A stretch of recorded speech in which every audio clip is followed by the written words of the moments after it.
Selamat pagi Sobat Humas, apa kabar? Jumpa lagi dengan saya Neng Poluan, masih dalam acara Info Presisi.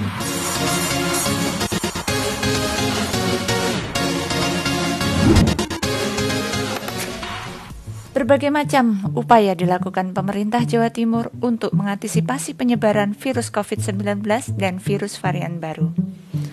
Dari mulai sosialisasi protokol kesehatan di tempat-tempat objek vital hingga penyekatan jalur mudik.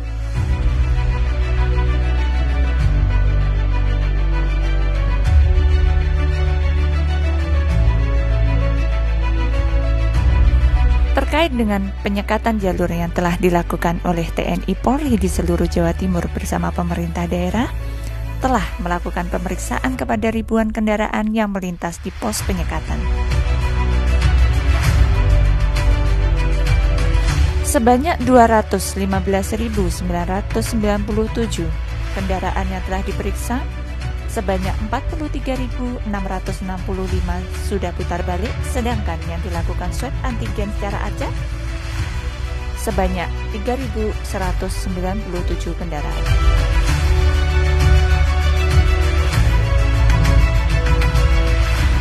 Dari pemeriksaan tersebut didapati 21 orang dinyatakan reaktif sehingga harus dilakukan perawatan lebih lanjut.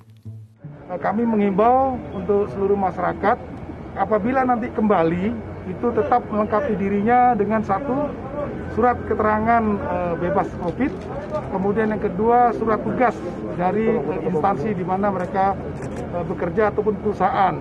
Sedangkan untuk pribadi dilengkapi dengan surat keterangan dari RT RW setempat.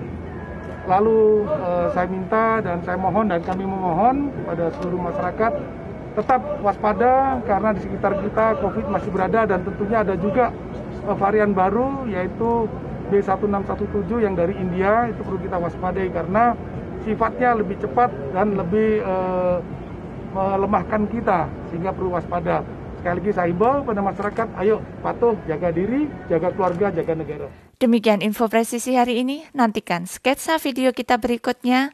Tetap bersama saya Neng Poluan, tetap waspada dan salam presisi.